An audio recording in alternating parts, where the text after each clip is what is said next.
Welcome once again to The Curious Case. I'm Davis, and I'm so glad you're here for another quiet mystery. Tell me, where are you listening from tonight? And what's the weather like where you are? Share it in the comments. And remember to subscribe so you never miss our next evening in Street Mary Mead. It was market morning in Street Mary Mead. The high street murmured with Friday chatter. Carts rattled. Children ran. Someone laughed near the bakery. Miss Marple moved slowly along the pavement, basket on her arm. Gloves neat, hat straight, eyes always watching. She stopped by the post office window, pretending to study postcards. In truth, she was listening. She always was. Across the street stood Becket's garage. The doors were open wide. Engines gleamed in shadow. Harold Becket wiped his hands on a rag. His apprentice, young Alf Sims, hunched over a motor with that restless pride only youth carries. A normal morning. Routine. Nothing unusual yet. Then came the green Austin. It slowed, tires crunching on gravel. Leonard Ramsay at the wheel. His wife beside him, Elaine pretty, anxious, gloved too tightly. Ramsay's voice carried across the street. "Morning, Becket. Brakes feel soft again. Not happy about it, old man." He smiled, the kind of smile meant to impress. Becket nodded, already leaning toward the bonnet. "Soft, you say? Could be shoes, could be line pressure. I'll check it." Ramsay removed his hat, tapping it lightly against his knee. "Safety first. That's what I tell my clients. Nothing more important." His tone rang a little too loud, a little too proud. Elaine looked away, hands twisting a handkerchief in her lap. Miss Marple's eyes narrowed, just slightly. It wasn't the words, it was the performance. Too careful, too rehearsed. Men who repeated their virtue were rarely comfortable with silence. Ramsay stepped back, waving one arm grandly. "Now, darling, no driving till it's checked. You'll walk home, yes? I'll fetch you for lunch." She nodded quickly. "Of course." He smiled again, polished and false, then jotted something in his notebook. Gold pen. Quick strokes. Orderly man. Becket opened the bonnet, voice muffled. "I'll test her on Chalk Hill. Show any fade quick enough." "Excellent," Ramsay said. "Can't be too careful." He touched Elaine's shoulder, almost tenderly. Almost. Miss Marple turned back to the post office window. Motor oil, fresh bread, spring flowers. The village carried on, unaware that it had already shifted. A faint discord lingered under the calm, like a violin string not quite tuned. She adjusted her gloves once more, basket heavier now. A small frown touched her face. By noon, everything would be different. Leonard Ramsay leaned against the green Austin, smiling too much. "Morning again, Becket. Best to have a look right now, eh?" His voice was smooth, cheerful, pressing. Not a request, an instruction dressed as charm. Harold Becket wiped his hands, patient as ever. "Of course, Mr. Ramsay. What seems the trouble this time?" "Brakes," Leonard said quickly. "Soft. I felt it again this morning." He glanced at his wife, as though reminding her to look concerned. Elaine nodded, her voice small. "They did feel strange yesterday." Becket crouched to inspect the front wheel. "Could be nothing. Could be air in the line." Leonard bent lower, pretending interest.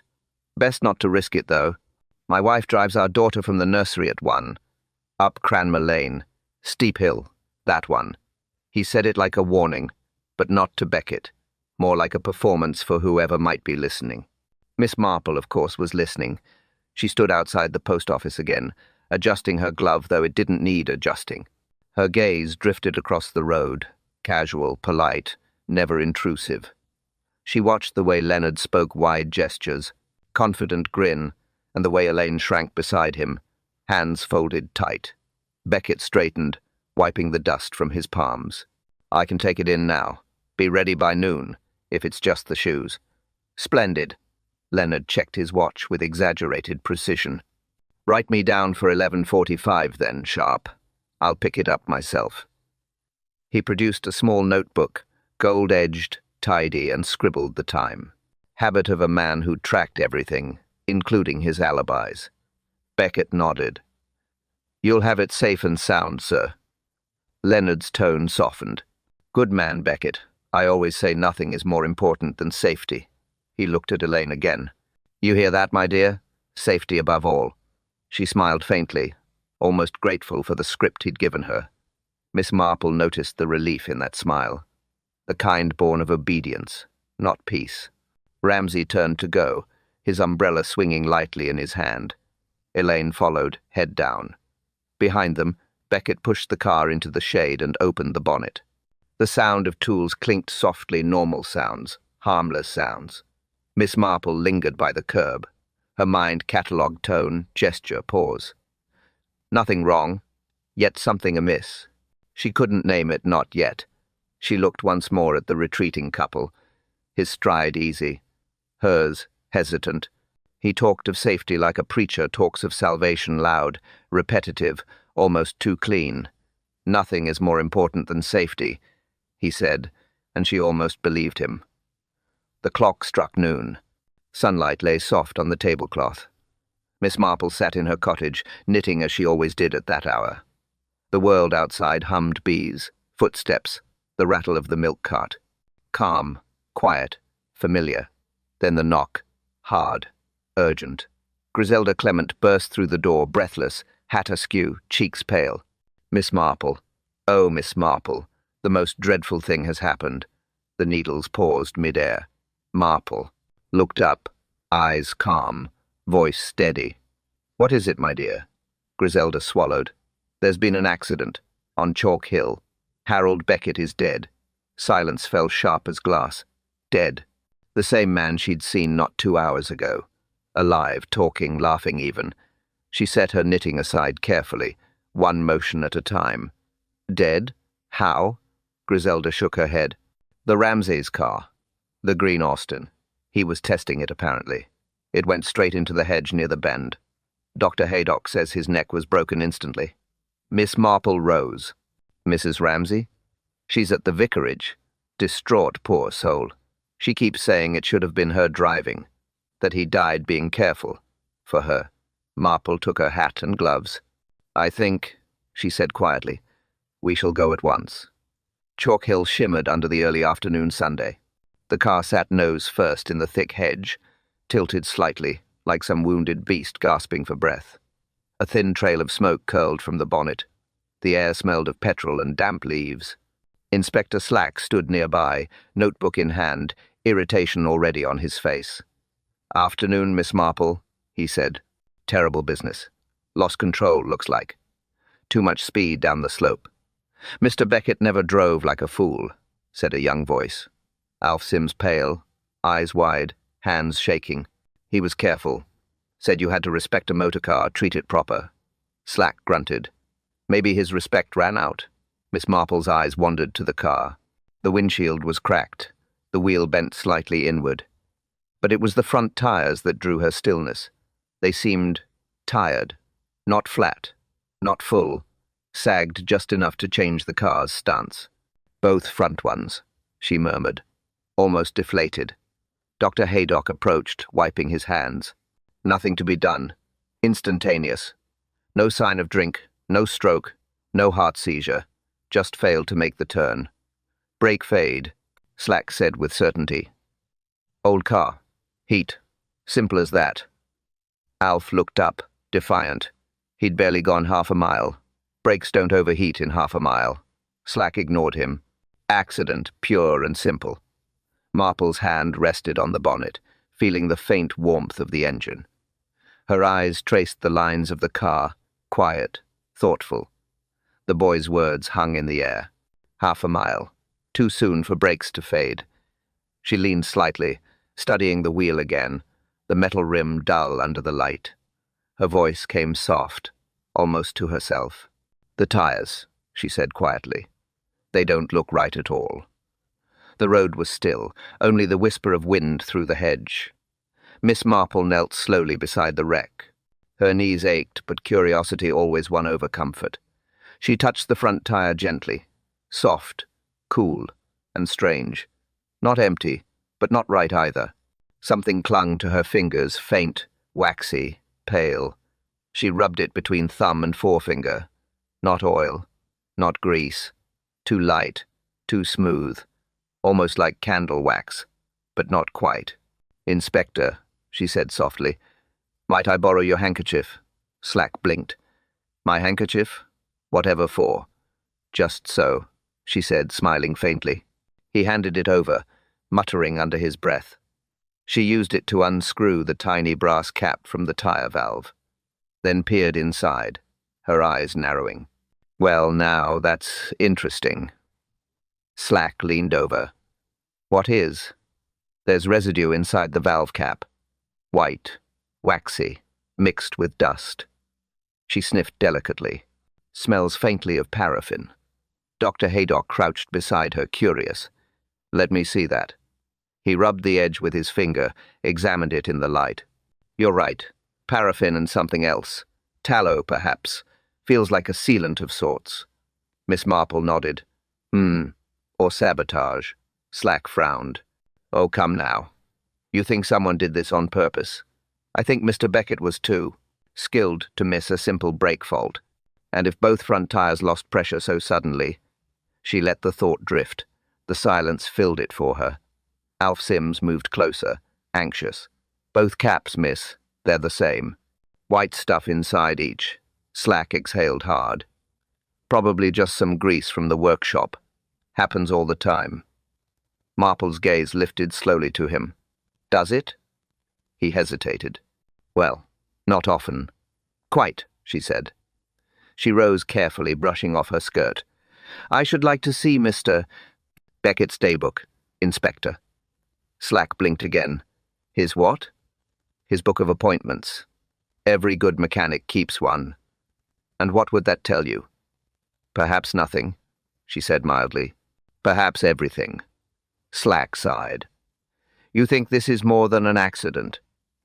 "I think it would be unwise to decide too quickly," she replied. Her tone was gentle, not argumentative. That made it worse somehow. Dr. Haydock folded the handkerchief neatly. "I'll have the substance tested," he said. "But paraffin and tallow together? Odd combination." "Yes," Marple murmured. "Odd indeed, especially in a valve cap." She looked at the wreck once more, the still bonnet, the drooping tires, the empty driver's seat, the car that wasn't supposed to be his to drive. She turned toward the road, speaking softly, almost to herself. "Someone changed the booking time." Her eyes met Slack's, calm, cold, certain, and wanted him behind the wheel. The garage smelled of dust, oil, and quiet grief. Harold Becket's cap still hung on the wall hook. His overalls folded neatly on the chair. Everything tidy, everything ordinary except for the silence. Miss Marple stood by the small wooden desk. Its surface carried a thin film of chalk dust. A half-filled mug of cold tea waited by the ledger. Beside it lay the daybook open, smudged, and too neat in places. Alf Sims hovered near the doorway. His hands were raw from scrubbing, his eyes red. "I cleaned up a bit, miss. Didn't want it to look wrong." "It doesn't look wrong," she said softly. "It looks interrupted." She turned a page. Columns of tidy writing, dates and notes. Routine repairs, simple services. And there an entry for that morning. Ramsey Leonard, Austin Saloon. Brakes. Her finger rested on the time beside it. 11:45 a.m. Written in dark blue ink, too dark for the rest. The earlier lines faded pale, nearly grey. She tilted the book toward the light. "This entry was altered," she said. "Recently?" Alf frowned. "No, miss. I wrote that one yesterday. It said 2 o'clock. 2 o'clock? She repeated. "Yes, miss. He phoned late. Said he'd dropped the car after lunch." Miss Marple's eyes softened. "And this? Darker writing, is it yours?" He shook his head quickly. "No, miss. Mr. Becket had the only pen that colour." Slack, standing behind them, folded his arms. "Maybe Becket changed it himself." "Perhaps," Marple said. "But why move an appointment earlier and not mention it to anyone?" She bent closer again. The strokes were thick, pressed deep. The ink still glossy where it pooled at the curves. Someone had written in haste, and tried to make it look natural. Slack leaned over. "You think someone changed it after Becket left?" "Before," she corrected quietly. "So he'd take the car out sooner." The inspector frowned. Why would anyone care when he drove? Miss Marple's voice dropped lower. "Because someone else was supposed to." The words hung in the air like smoke. Alf swallowed hard. "You mean Mrs. Ramsay?" Marple said nothing. Her silence said everything. She closed the daybook gently. The old hinges creaked as if resisting. Slack scratched his chin, uneasy. "So, how do we prove that?" "We ask who called." "She," replied. He looked confused. "Called?" "Yes. Someone telephoned the garage yesterday. Twice, I should think. Once to make the appointment, once to move it." She turned toward the office door, gloves tightening around her fingers. "Inspector," she said calmly, "we'll need to speak to the telephone exchange." And then she smiled, the kind of smile that meant the pattern had begun to show. The telephone exchange sat at the edge of the village. Small brick building, white door. A place most passed without a glance, but where every voice left its echo. Miss Marple arrived just after tea hour. Inspector Slack trailed behind, still unconvinced, muttering about wild goose chases. Inside, the room hummed softly with cables, switches, and quiet conversation. Nora Pike looked up from her board. Slim woman, hair pinned tight, quick eyes that missed nothing. "Afternoon, Miss Marple." "Inspector." Slack nodded. "We'd like a word about calls made yesterday." Nora smiled faintly. "You're asking about the garage, aren't you?" Miss Marple tilted her head. "You're very quick, Miss Pike." "I try to be," Nora said. "It helps in this job." She reached for her small logbook, worn at the edges. "Let's see. Becket's garage. 2 calls stand out." Her finger traced the handwritten lines, slow and neat. "One last night, one this morning." Marple leaned closer. "And you remember them both?" "I do, miss. We don't get many calls that time of night." She flipped back a page. "First one came around 8:30. A woman's voice, soft, polite, said she was confirming a booking for Mr. Ramsay. Sounded like she knew what she was talking about." "A woman?" Slack said. "Not Mrs. Ramsay?" Nora shook her head. "No, younger, I'd say." Clearer tone, not nervous. Marple's knitting fingers tapped lightly against her handbag. "Did she give her name?" "No, miss. But she said, 'We'll bring the car early.' That's what I remember." Slack scribbled something, grumbling. "And the other call?" "This morning, just after 9. Mr. Ramsay himself. He confirmed the same time, 11:45. "So," Miss Marple murmured, "the lady sets the time, and the gentleman seals it." Nora's brow furrowed. "You think they were together?" Marple's tone was mild. "I think they were in agreement." She turned slightly, looking out the window. The line poles stood in rows, their wires glinting in the pale light threads of truth stretched across the village. Behind her, Slack cleared his throat. "So this mysterious woman, who might she be?" Marple's eyes softened. "Mr. Ramsay employs a typist, does he not?" "Verity Sharp," Slack said. "Lives in the rooms above the chemist's." "Indeed," Marple replied. "A very capable young woman. Efficient, loyal. Perhaps too loyal." Slack sighed. "You're thinking she made that call?" "I'm thinking she might not have known why," Marple said, her voice gentle but final. Nora closed her book. "That's all I can tell you, miss." "It's quite enough," Marple said quietly. "You've done very well." Outside, the air smelled faintly of rain. Slack followed, hat pulled low. He looked sideways at her. "You're putting the pieces together again, aren't you?" She smiled, not answering. Her eyes drifted toward the Ramsay house beyond the lane-pale walls, still curtains. The calm before noise. "Then," she said softly, "we must have a very serious talk with Mr. and Mrs. Ramsay." The Ramsays' drawing room was quiet, too quiet, heavy curtains drawn. Afternoon light dulled to a grey stillness. Elaine sat by the hearth, pale and trembling. A cup of untouched tea cooled beside her hand. Leonard stood behind her, one hand on her shoulder. Too steady, too rehearsed. the perfect image of a grieving husband except for his eyes. They moved too quickly, measuring everything. Inspector Slack cleared his throat. "Sorry for the intrusion, Mrs. Ramsey. Mr. Ramsey. Just routine follow-up." Elaine nodded faintly. "Of course, Inspector." Leonard smiled. "Naturally. We'll help however we can." Miss Marple sat opposite, hands folded neatly. She said nothing at first, only watched. Elaine's fingers twisted her handkerchief to threads. Leonard's grip on her shoulder tightened just enough to show. Slack flipped open his notebook. "You were at home when the accident occurred, Mr. Ramsey." "I was," Leonard said. "In my office. I had a late meeting cancelled. Drove home around noon. Poor Becket must have gone straight to test the car after I left it." He sighed softly, just long enough for sympathy to sound practiced. "And you had no reason to believe the brakes were faulty?" "None whatsoever. Becket was meticulous. I trusted him completely." His words crisp, calm, perfectly arranged. Too perfect. Marple's eyes lingered on his hand. No dirt under the nails, no oil marks.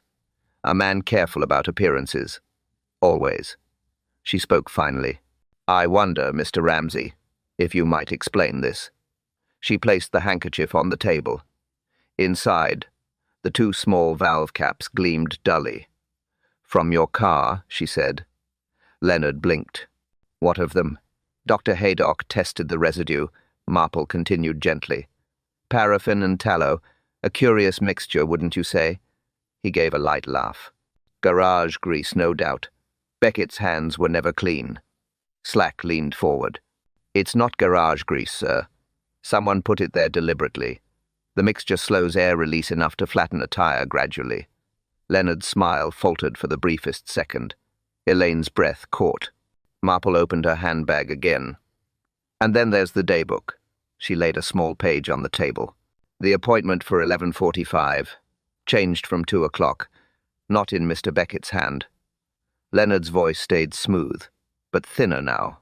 "I haven't the faintest idea who altered it." "Nor who made the late-night call?" she asked softly. He froze just half a heartbeat. Elaine's head lifted sharply. "What call?" she asked. Leonard's hand slipped from her shoulder. "Nothing important, my dear." Marple's gaze moved between them, slow and steady. "Mrs. Ramsey," she said kindly, "if the car had left at 2, who would have been driving?" Elaine's eyes widened. Her lips parted, but no sound came. She looked at her husband and saw him differently. Sometimes the people we trust most are not quite what they seem. The bell above the ironmonger's door gave a thin metallic ring. The air inside smelled of polish, dust, and faint smoke from the stove. Mr. Pratt stood behind the counter, spectacles low on his nose, ledger open. He looked up, blinking through the dim afternoon light. "Good day, Mr. Pratt," Miss Marple said kindly. "Ah, Miss Marple. Inspector." He nodded, curious. "Looking for screws or stories?" Slack smiled faintly. "Perhaps both, sir." Mr. Pratt chuckled, tapping his pencil. "Well, there's always both here. What can I do for you?" Miss Marple leaned closer. "You keep records of your recent sales, I believe?" "Certainly do. Habit of a lifetime." She handed him a small folded note. "Would you recall anyone purchasing valve caps and paraffin wax sometime this week?" Pratt pursed his lips, flipping a few pages in his ledger. Then his face brightened with memory. "Yes, now that you mention it, just 2 days ago. Thursday afternoon, about closing time." Slack stepped forward. "You remember the buyer?" "Polite gentleman," Pratt said slowly. "Businesslike. Knew what he wanted. 2 pairs of caps, tin of paraffin wax. Asked for tallow. 2, but I'd run out." He scratched his chin.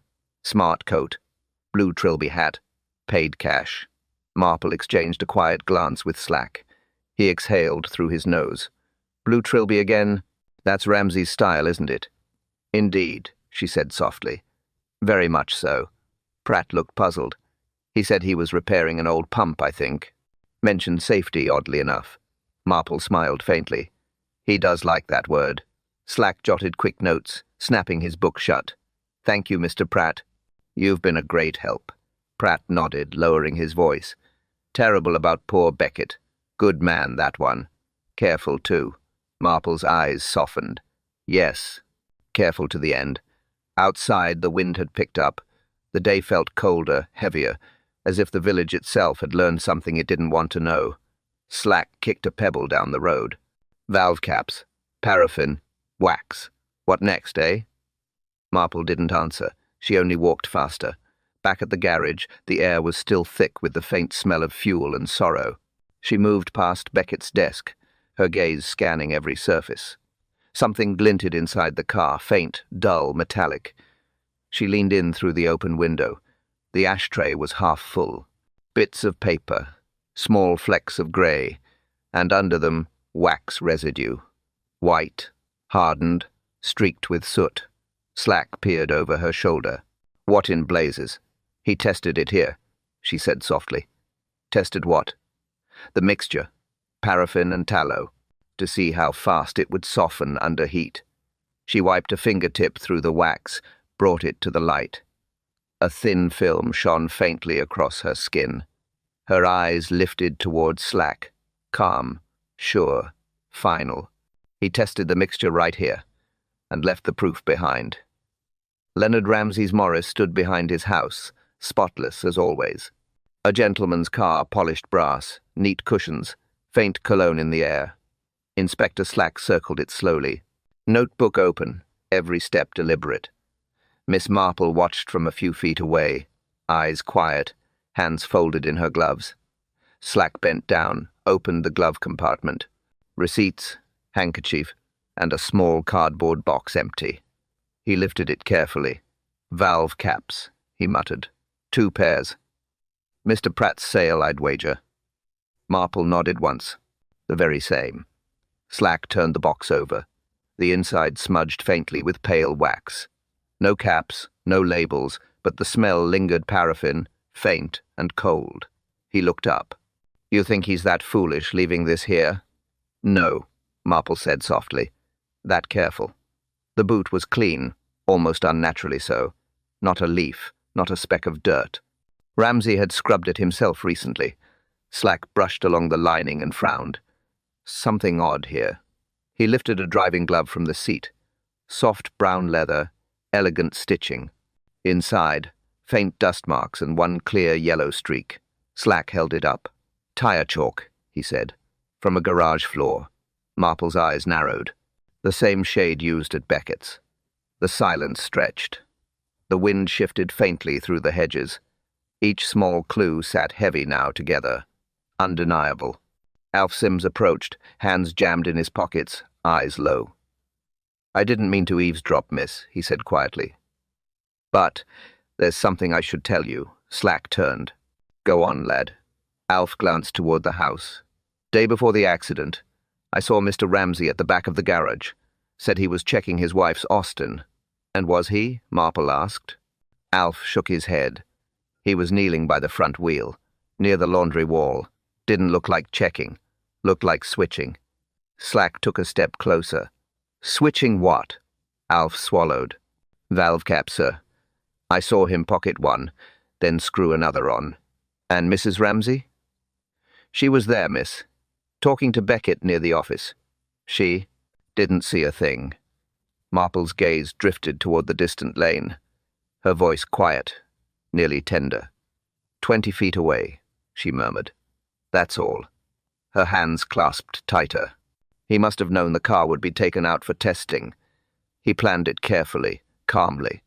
Slack exhaled through his teeth. "He killed the wrong man." "Yes," she said. "Because deceit, once started, seldom stops where it intends." They stood there in the fading light, 3 figures among too many answers. The box in Slack's hand felt heavier now, though empty. Every thread pointed the same way. Marple's eyes fixed on the road, voice barely above a whisper. He switched them in plain sight, with his wife 20 feet away. The rooms above the chemist smelled faintly of ink and cold tea. Miss Marple waited by the window while Inspector Slack knocked once, firmly. A thin voice answered, hesitant. Come in. Verity Sharp stood near her desk, papers scattered across it. Typewriter gleamed, half a letter still in the roller. Her eyes looked tired eyes that had read too much, trusted too quickly. Miss Sharp, Slack began, calm but direct. We need to ask you a few questions. She nodded, gripping the edge of the desk. Of course, Inspector. I've done nothing wrong. Her voice trembled on the last word. Miss Marple smiled gently. No one's saying you have, my dear. But truth is often a frightened thing before it's a free one. Verity blinked fast, uncertain whether to sit or stand. Slack pulled out a chair for her. She sat slowly. Did you make any telephone calls to Becket's garage Thursday evening? Her eyes darted. No, I didn't. Why would I? Marple tilted her head. Perhaps at Mr. Ramsey's request? The room stilled. Her throat moved, but no words came. Slack opened his notebook. You work for him, don't you? Yes, she said finally. Typing. Filing. Letters. Nothing improper. Marple's voice stayed soft. But he trusted you. Yes. And perhaps, now and then, you wanted to trust him back. Verity's lip quivered. Her eyes dropped to her lap. I don't know what you mean. Marple didn't press. She simply waited. Silence worked better than pressure. Finally, Verity spoke again, voice cracking. He asked me to type a note last week. Said it was for Mr. Becket. Just instructions about a test drive. I thought nothing of it. Slack leaned in. You typed it? Yes. He dictated it. I didn't even sign it. Marple's gaze sharpened. Did you see what it said? A few lines. Time, location, Chalk Hill mentioned. That's all. And you didn't wonder why he needed you to type it? He said, his wife shouldn't know about the garage bills. That she worried about money. Slack frowned. And you believed that? Her tears came quickly, then quiet, frightened. He was kind. He said things no one else ever said to me. Said I deserved better than shorthand and rent receipts. Marple reached forward, laid a gentle hand on the desk. And he mentioned insurance, didn't he? Verity nodded, eyes wide. He said he'd be free soon. Said once she was gone we could start over. He told me it was almost settled. Just a little paperwork left. The words hung heavy, like ash in the air. Miss Marple closed her handbag quietly. Verity's voice cracked again, smaller now, hollow with regret. He said once she was gone we could start over, and I believed him. Leonard Ramsey came home at dusk. The house glowed faintly behind the hedges, lamps already lit. He walked in without knocking, hat in hand, voice calm.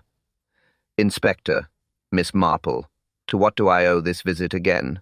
Slack closed his notebook slowly. Evening, Mr. Ramsey. Just tying loose ends. Leonard smiled. Ah, still chasing ghosts, are we? Miss Marple sat near, the mantel, serene as always. A teacup beside her, untouched. Her eyes, clear and unhurried, watched him like a man studying chess moves already made.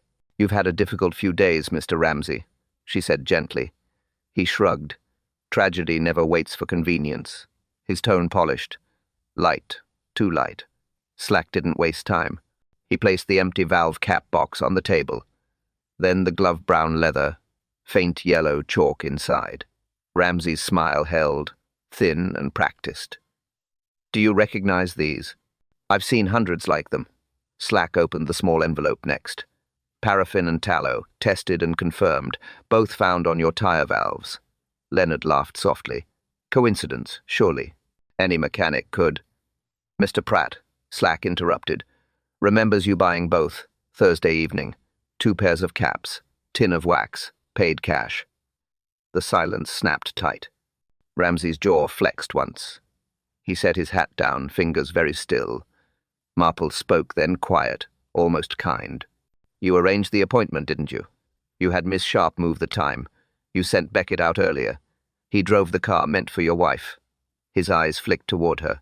You make it sound theatrical, Miss Marple. Intent, she said softly, often is. Elaine appeared at the doorway, pale, uncertain, a hand to her mouth. She'd heard enough. Leonard turned, voice cool. Go upstairs, Elaine. She didn't move. Slack stepped forward. Leonard Ramsay, I'm arresting you for the murder of Harold Becket and the attempted murder of your wife, Elaine Ramsay. Leonard didn't flinch. No protest, no outrage, only a small, humorless smile. Attempted murder? How sentimental of you, Inspector. She'd have preferred a cleaner exit. Elaine gasped. Marple rose, slow but steady. Mr. Ramsay, she said, your cleverness was precise, but never kind. And cleverness without kindness is simply cruelty rehearsed. He turned his gaze on her. Cold, detached. Spare me the sermon, madam. People kill for greed, for fear, for passion. I killed for balance, for order. Marple's eyes held his. And did you find it? His lips curved faintly, the last mask settling in place. No, he said. But conscience, you see. He looked toward the window, voice low, almost thoughtful. Conscience is a luxury I can't afford. The lamps were low in the vicarage. Soft light brushed the walls. Rain whispered against the windows, steady, unhurried. Elaine sat near the fire, her daughter asleep in her arms. Flora's small hand rested against her mother's sleeve, fingers curled like trust itself. The clock ticked faintly in the corner, each sound gentle, but heavy with thought. Miss Marple sat opposite, knitting untouched on her lap. She said nothing for a while. Sometimes silence healed faster than words. Elaine's voice came soft, uncertain. I keep thinking, if I'd gone instead of him, it would have been me. It should have been me. Her eyes glistened in the dim light. He planned it so carefully, and I never saw. Not once. Marple's tone stayed calm, almost tender. We rarely see cruelty when it wears the face of care, my dear. You trusted him. That's no sin. Elaine shook her head. But I should have known. The way he spoke, the way he smiled when I mentioned the car. There was something off. I ignored it. You believed in decency, Marple said. That's never foolish. Elaine looked down at her child. He'd have killed me, Miss Marple, without a thought, for money, for convenience. Her voice cracked, trembling like thin glass. And yet I mourn him. Isn't that mad? Marple's eyes softened. No, it's human. We mourn the promise, not the person. The part of them we hoped was still real. Elaine exhaled slowly. What kind of man does that? What kind of heart? Stops feeling? One that mistakes control for peace, Marple said quietly. And pride for reason. The cruelest men often call it logic. The fire gave a soft crackle. Flora stirred, then settled again, her breath warm against her mother's arm. Elaine brushed a strand of hair from the child's forehead. She'll never remember him, she whispered. Maybe that's a mercy. Perhaps, said Marple, but she'll remember you, how you carried on. That will matter more. Elaine blinked fast, holding back tears. I feel broken. Marple leaned forward slightly. Broken things show the truth more honestly, my dear. They don't pretend anymore. The clock ticked once more, deep and steady. Outside, thunder rolled far off, soft, distant, harmless now. Elaine looked toward the window, her reflection faint against the glass. You always seem to know what to say, she whispered. I only listen, Marple said. And people always tell me the truth, even when they don't mean to. Elaine managed a small, tired smile.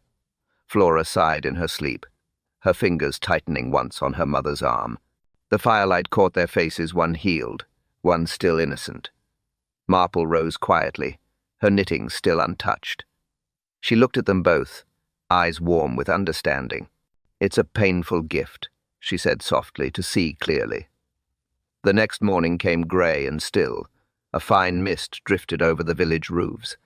Miss Marple sat at her table, teacup warm in her hands. The knitting lay forgotten beside the sugar bowl. The telephone rang. Sharp, sudden breaking the quiet. She lifted the receiver. Good morning, Miss Marple speaking. Inspector Slack's voice came through, rough but oddly respectful. Morning, ma'am. Thought you'd want the news first. Her tone softened.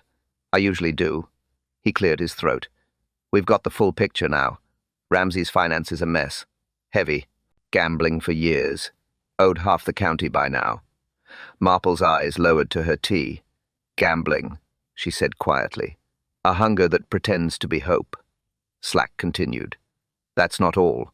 Insurance on his wife raised 3 months ago. Doubled, in fact. He even changed the clause to cover accidents. Becket was just the wrong man in the wrong seat. Marple sighed. He planned everything neatly, then tripped over his own arrogance, as men often do. Slack let out a slow breath. It's solid proof now. Verity's statement matches the rest. No question left. Justice is always simple at the end, she murmured. Never during. Slack hesitated. Strange, though. He didn't look frightened. When we took him away, he looked almost relieved. Marple's voice softened. Some men are. It saves them the trouble of pretending. There was a brief pause on the line. Then Slack spoke again, lower this time. Becket's funeral's tomorrow. I thought you'd want to know. Whole village will be there. I shall, she said. He deserves a kind word spoken over him. He lived properly, and he died doing his work. That's rarer than people think. Slack grunted softly. You always see the decent ones, don't you? Marple smiled faintly. It's easier to spot decency when you've seen enough of its opposite. The connection clicked quiet. She set the receiver down gently. The mist outside thickened, wrapping the village in soft grey. In that quiet, her thoughts turned inward, steady, reflective. Greed, she thought, shrinks a man from the inside. It begins small, a little envy, a little need, and before long, there's no space left for care. Ramsay had called it logic. But logic without love is only arithmetic, and men who live by numbers always end up counting losses. She rose, moved to the window. A boy passed on his bicycle, whistling. The world carried on innocent again.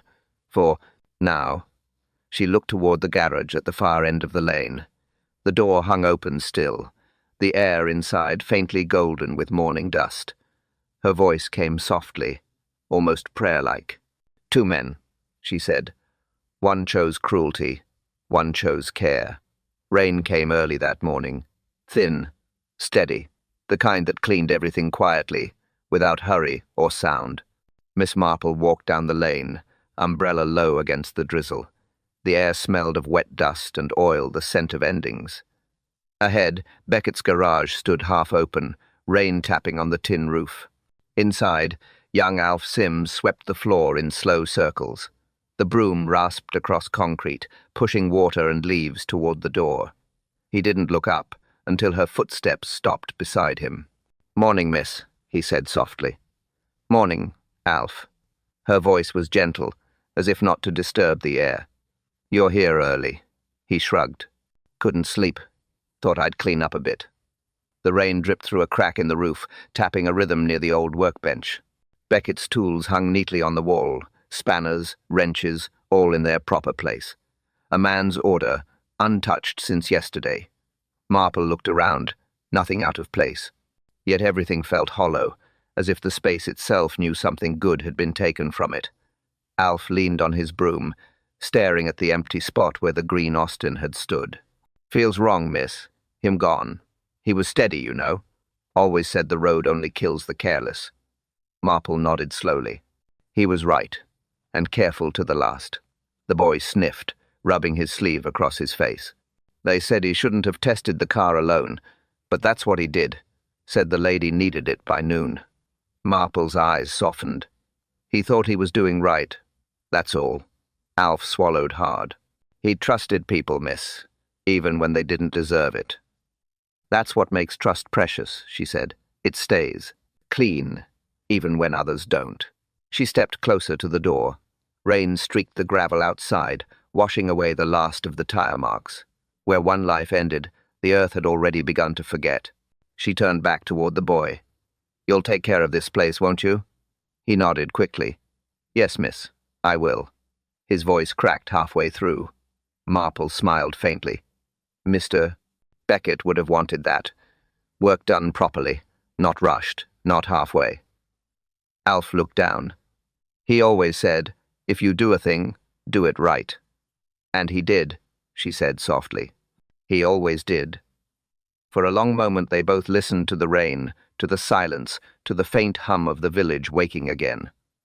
No police, no noise, no talk of guilt or proof, just the sound of small decency being remembered. Marple folded her umbrella, the rain misting her hair. She glanced once more at the tidy wall of tools, the stillness that lingered like respect. Her words came quiet, almost to herself. He simply did his job properly and became a hero. And that brings us to the end, my friend. A quiet story from a quiet village, but one that left its mark. Another life saved by attention, by care, by seeing what others miss. Miss Marple always says truth hides in plain sight. We just need to slow down long enough to notice it. Harold Becket never sought praise. He did his work with quiet hands, honest eyes, steady purpose. And in the end, that decency changed everything. A man who simply did things properly and became a shield without knowing it. It's strange, isn't it? The villains always speak loudly. But goodness, it whispers. It doesn't demand notice. It just keeps the world from falling apart. And perhaps that's the real heart of these stories, the idea that goodness still counts, even when no one sees. That integrity, however small, can outlast cruelty. That in a world of clever lies, quiet truth still wins. If this mystery lingered with you, tell me, which clue gave it away first? Was it the wax in the valve caps, the daybook ink, or that look in Leonard's eyes when the truth caught him? Share it in the comments. I always love seeing what you noticed first. And if you're listening somewhere peaceful tonight, I hope you'll carry this one thought with you, that sometimes the simplest act of care, a warning, a repair, a question can save a life, even when no one knows it. Thank you for spending this time here, for choosing stillness, for listening where silence holds meaning. Until next time, may truth cool slower than tea, and may kindness, in all its quiet ways, keep finding you.